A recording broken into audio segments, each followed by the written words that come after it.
এরা সবাই ক্রিমিনাল এন্টারপ্রাইজের অংশ। তারেক রহমান বলেন, ইউনূস বলেন, তারপরে আসিফ নজরুল বলেন, এনসিপি বলেন, একজন আরেকজনের সাথে হয়তো বা একটা তর্কাতর্কি করতে পারে, আবার গা জড়িয়ে ধরতেও পারে, এরা কেউ কাউকে বিচার করবে না। কারণ এই মানুষগুলোই একদিন অপরাধের কাঠগড়াতে গিয়ে বলবে যে আমাকে বাধ্য করা হয়েছে, আমরা অন্যায় করেছি, আমরা অতীতে দেখেছি। কিন্তু ultimately end of the day ক্ষতিটা হয়ে যাচ্ছে সাধারণ মানুষের। যেই তারা নিষিদ্ধ করেছে এটা বেআইনি, অসাংবিধানিক, এটা কমপ্লিটলি গায়ের জোরে একটা উড়ে আসা, জুড়ে বসা একটা দখলদার বাহিনী এই কাজটা করেছে, যেটা অবৈধ। এই তো পুরো পুরো ব্যাপারটি এরকম। আসলে আমার মনে হয় যে বাংলাদেশের একটা সুশীল অংশ রয়েছে, যাদের যাবতীয় রাজনৈতিক জ্ঞান থেকে শুরু করে, দেশপ্রেম থেকে শুরু করে, তাদের মানবাধিকার থেকে শুরু করে সবকিছু শুধু একটা জায়গায় গিয়ে আটকায়, সেটা আওয়ামী বিরোধিতার দিকে নেওয়া যাবে কিনা। যদি আওয়ামী লীগ বিরোধিতার দিকে নেওয়া যায় তাহলে তারা ভীষণ সোচ্চার, আর যদি সেই টিকটা কোনোদিকে আওয়ামী লীগের দিকে ঘুরানো না যায় তখন তারা একেবারেই চুপ। একদম একদম। এখনো পর্যন্ত আপনি বিচার করে দেখেন তো যে আমরা এখনো পর্যন্ত কি নিয়ে আলোচনা করি আমাদের জাতীয় ইতিহাসে। যত রকমের প্রোপাগান্ডার আপনি আলোচনা শোনেন সব আওয়ামী লীগ কেন্দ্রিক। কারণ বাংলাদেশ আওয়ামী লীগ এই রাজনীতিতে প্রাসঙ্গিক, এবং তাকে ধরে হ্যাচকা টান দিতে পারলেই সে হিরো হতে পারে। বিষয়টা হচ্ছে, আমরা বিশ্বাস করি যে বাংলাদেশ আওয়ামী লীগ নিশ্চয়ই অবৈধ একটা কোর্ট, অবৈধ একটা সরকারের কাছে নিশ্চয়ই আইনি সহায়তা ভিক্ষা চাইতে যাবে না। কারণ বাংলাদেশ আওয়ামী লীগ জন্মটাই হয়েছে সংগ্রামের মাধ্যমে, লড়াইয়ের মাধ্যমে। এই বাংলাদেশকে জন্ম দিয়েছে তারা লড়াইয়ের মাধ্যমে, বাংলাদেশকে পুনরুদ্ধার করবে লড়াইয়ের মাধ্যমে, এবং সেটা রাজনৈতিকভাবে মোকাবেলা করা হবে। লুটেরা ইউনূসের অন্যতম লুটেরা আসিফ নজরুল, যিনি আইন মন্ত্রী থেকে শুরু করে আরো অনেকগুলো মন্ত্রণালয়ের দায়িত্ব ছিল, সে আজকে বলেছে যে অনেক বিষয়ই তিনি কিছু জানতেন না, এবং এই ধরনের বক্তব্যগুলো আমরা বিভিন্ন জনের কাছে শুনছি। চুক্তি, ওই দেশের সঙ্গে চুক্তির ব্যাপারে আমরা জানতাম না, আমাকে জানানো হয় নাই, সেটা অন্য উপদেষ্টার সঙ্গে মিটিং করে নেওয়া হয়েছে। হ্যাঁ, ইউনূস স্যার আমাকে ডাকেন নাই। মানে এই যে হাত পা ঝেড়ে সবাই মোটামুটি একটা মানে কি বলে যে একটা এক্সিট, একটা দরজা খুঁজতেছে কোনোভাবে, হ্যাঁ, দায় মুক্তির। তো এই ব্যাপারটাকে আপনি কিভাবে দেখছেন আসলে? এটা তো স্বাভাবিক আপনার এই এই এই এক্সিটটা করবে। আমি সংক্ষেপে শুধু একটা কথাই বলবো যে না, সবাই পালালে শুধুমাত্র ওই বৃদ্ধ লোকটা তো একা পড়ে যাবে। আপনি চেষ্টা তো সবাই করবে, যার যার জায়গা থেকে বলার চেষ্টা করবে যে আমি অমুক মন্ত্রণালয় ছিলাম, আমার সাথে আলাপ করা হয়নি, কিছু করা হয়নি, এরকম অনেক কিছু বলা হবে, কত কিছুই বলা হবে। এগুলো জাস্ট আমাদের এই সময়টাই এমন যে আপনাকে শুধু শুনে যেতে হবে, দেখে যেতে হবে। আর যতক্ষণ পর্যন্ত না আপনি ওরকম একটা অবস্থাতে নিজেকে নিয়ে যাবেন, ক্ষমতা জনগণকে আবার সম্পৃক্ত করতে পারবেন, ততদিন আপনার আসলে বলাটারও দরকার নেই যে আপনি আসলে কি করবেন। তবে ভবিষ্যতে যত অন্যায় হয়েছে সবগুলো অন্যায়কেই আইন যাচাই করবে। আইনের যাচাই করার মাধ্যম আছে। বাংলাদেশের যে ফৌজদারি কার্য ব্যবস্থা, তারা তাদের মেকানিজম দিয়ে দেখবে যে কে দোষী কে দোষী না, সেটা ভবিষ্যৎ তার জবাব দিয়ে দিবে। ফলে আমরা ওই ভবিষ্যতের ওই জায়গাতেই রেখে দেই। তবে এখন যেটা দেখা যাচ্ছে সেটা হচ্ছে খুবই করুণ। একটা জিনিস প্রমাণিত হয়ে যায় যে ক্ষমতা যখন থাকে তখন ক্ষমতার সাথে অনেকেই সাথে থাকে, ক্ষমতা যখন থাকে না সবাই তখন ওই রেসপন্সিবিলিটিকে ডিসচার্জ করতে চায়। আসলে তার সাথে ক্ষমতার যে ডিসচার্জ, সেটা আমি এটা করি নাই, আমি এটা করি নাই, এমন কি অবস্থা হয়ে গেল যেগুলো সমস্ত কিছু অস্বীকার করতে হচ্ছে। আজকে বলছে যে 32 নাম্বার ভাঙার ব্যাপারটা তাদের ব্যর্থতা, মব না আটকানো তাদের ব্যর্থতা, অথচ কি পরিষ্কার ভাবে এগুলোর সমস্ত কিছু উস্কানি দেওয়া, উৎসাহ দেওয়ার প্রত্যেকটা জিনিস আমরা নিজের চোখে দেখেছি। সুতরাং সময় বলবে। এখন আমি যদি হাজারো বলি লাভ তো নেই, নিয়ম হচ্ছে করে দেখানো বা করা।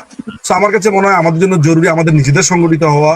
বাংলাদেশ আওয়ামী লীগ এর আগে এর থেকেও বড় বিপদে ছিল, কিভাবে আমরা রাজপথে গিয়ে কিভাবে আমরা এই জায়গাতে উত্তরণ করতে পারি। কারণ আমি যেটা দেখতে পেয়েছি এবার, যেটা আমার কাছে অন্তত পক্ষে প্রমাণিত হয়েছে, যে বাংলাদেশ আওয়ামী লীগ ক্ষমতাতে না থাকা বাংলাদেশ আওয়ামী লীগের নেতা কর্মী, ভাতৃপ্রতিম সংগঠন, অঙ্গ সংগঠনের জন্য সমস্যা তৈরি করে না। বাংলাদেশে যেই মানুষগুলো মুক্ত বুদ্ধির, যেই মানুষগুলোর আসলে কোনো দল নাই, কিছুই নাই, যারা এই দেশটাকে মুক্তিযুদ্ধের স্বপ্নে লালন করেছে নিজের ভেতরে, কিন্তু আওয়ামী লীগ করেনি, সেই মানুষগুলো আমাদের জন্য কষ্টে পড়ে যায়। আমি বিশ্বাস করেন, আমি আওয়ামী লীগ করে না, কিন্তু আমি ধরেন বিএনপি করে, বিএনপি করেও বিএনপির একজন কর্মী যে মুক্তিযুদ্ধের পক্ষে বিশ্বাসী, সে মনে করে যে আওয়ামী লীগই হচ্ছে জামাতের জন্য একমাত্র ঔষধ। এইটা একটা বিএনপির ছেলে কেন মনে করবে? তার তো দল ক্ষমতাতে। তার মানে হচ্ছে যে আমরা আজীবন প্রাসঙ্গিক থেকে যাব এই পার্টিকুলার জায়গাগুলোতে। কোন জায়গাতে? দেশে একটা মুক্ত বুদ্ধির চর্চা, মুক্তিযুদ্ধের চর্চা, একটা একটা একটা একটা শিক্ষিত সমাজের যে চর্চা বা যে অগ্রযাত্রা, সেটাতে বাংলাদেশ আওয়ামী লীগ প্রাসঙ্গিক থাকবে। তাহলে আপনার যে প্রশ্ন আসিফ নজরুলকে ঘিরে, সেইটার উত্তরটা মনে হয় এইভাবেই দেওয়া যেতে পারে যে প্রত্যেকটা মানুষই তার অপরাধের থেকে নিজেকে বিচ্ছিন্ন করতে চায়, এটি তারই একটি প্রক্রিয়া। কিন্তু সেই প্রক্রিয়া কতটুকু ঠিক বা বেঠিক সেটাকে যাচাই করবার জন্য বাংলাদেশ আওয়ামী লীগেরই বরঞ্চ প্রস্তুতি নেওয়া উচিত এই প্রত্যেকটা জিনিসের ক্ষেত্রে, এবং সেটাই হবে এখন ফোকাল পয়েন্ট বা ফোকাস পয়েন্ট। এক চাচা, বুঝলেন, বয়স মনে হয় নিশ্চিত ভাবে বয়স 85-র উপরে, একদম থুরথুরে বৃদ্ধ একজন মানুষ, কিন্তু টন টনে তার জ্ঞান, সমস্ত কিছু। তিনি ঝরঝর করে কেঁদে ফেললেন। এই ধরনের মানুষগুলো এই বয়সে এসে একটু আবেগী হন, কখনো আমরা ক্ষমতাতে নেত্রীর কথা বলতে গিয়ে কেঁদে ফেললেন। না তিনি কোনো করেন দল, না তার কোনো দলের সংশ্লিষ্টতা আছে। শেখ সাহেবের মেয়ে, শেখের বেটি কেড়ে দিয়েছে। নিজুম ভাই, আমি একটু আপনার কাছে আমাদের যে মানে কি বলবো, আসলে অসুস্থ একজন স্বাস্থ্যমন্ত্রী যার নিজেরই মানসিক চিকিৎসা দরকার, সর্দার সাখাওয়াত হোসেন নাম যে ভদ্রলোকের, তাকে নিয়ে একটু আপনার কাছে একটা প্রশ্ন রাখতে চাই।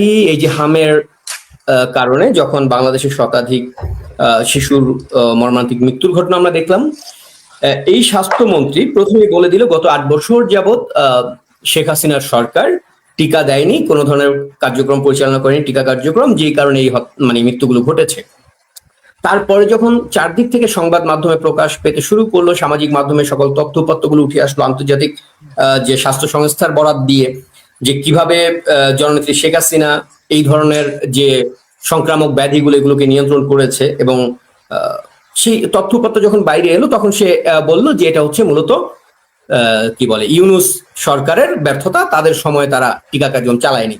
এই কথা বললো 4 দিন আগে, তারপরে আবার আজকে এসে বলেছে যে ইউনূস সরকারের সাথে শেখ হাসিনা সরকারও আসলে দায়ী। মানে দুইটাকেই আবার যুক্ত। মানে কি বলবো আসলে, আপনি বলুন কিছু।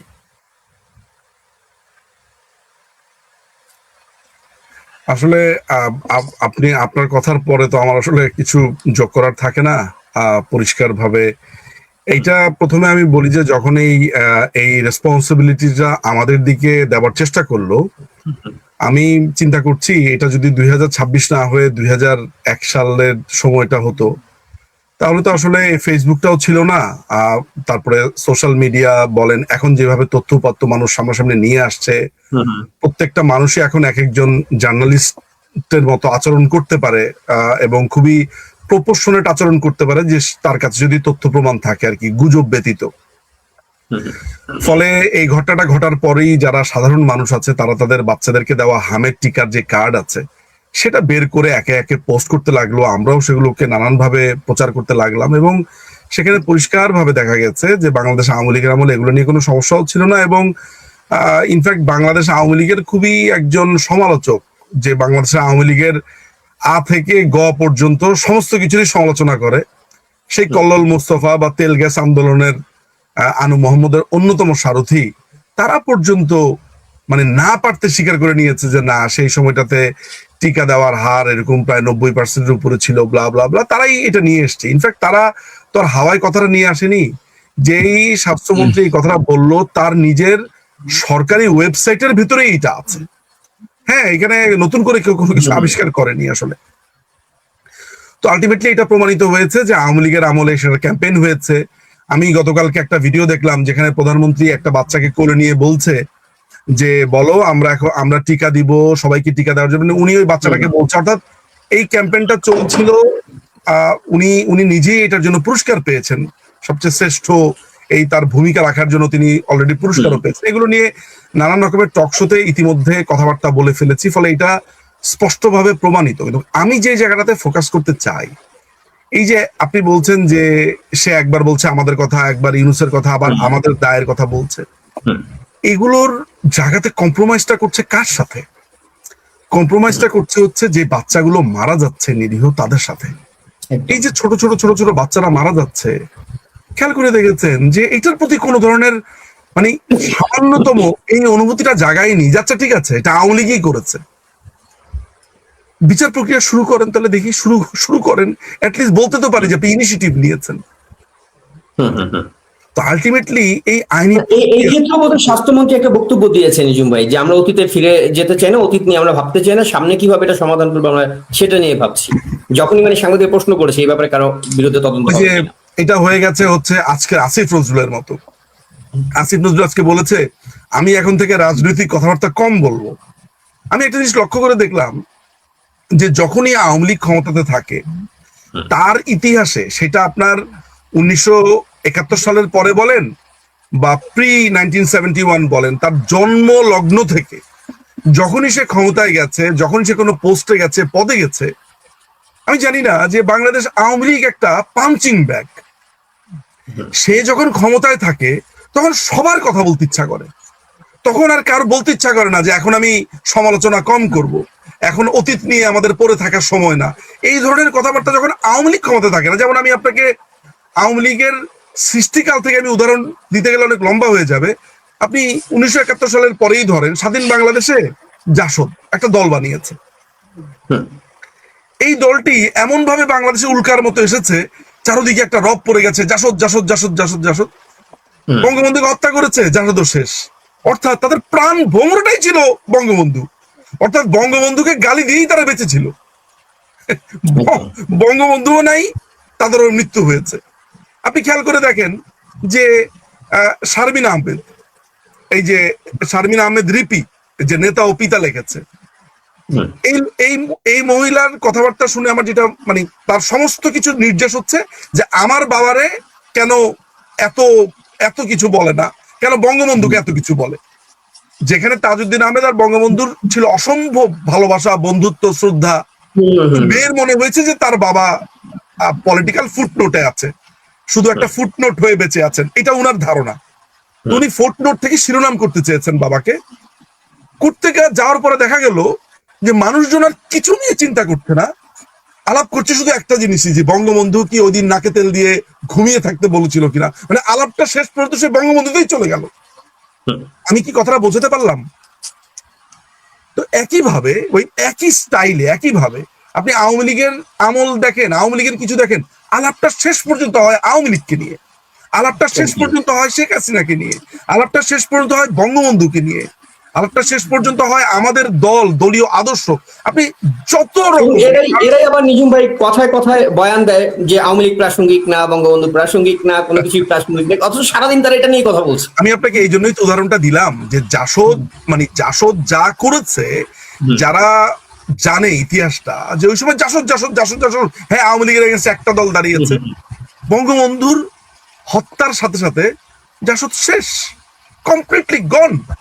যদি আওয়ামী লীগের সাথে জাসদ না থাকতো, জনাব ইনু সাহেবদের অংশটা না থাকতো, তাহলে জাসদ তো মানে জাসদের কোনো অস্তিত্বই তো থাকতো না, নামই কেউ বলতো না। মানে সরি টু সে, আমাদের এই জোট সঙ্গী, এভাবে বলাটাও ঠিক কিনা আমি জানি না, এভাবে বলা হয়তো বা ঠিক না, কিন্তু এটাই তো রাজনৈতিক বাস্তবতা।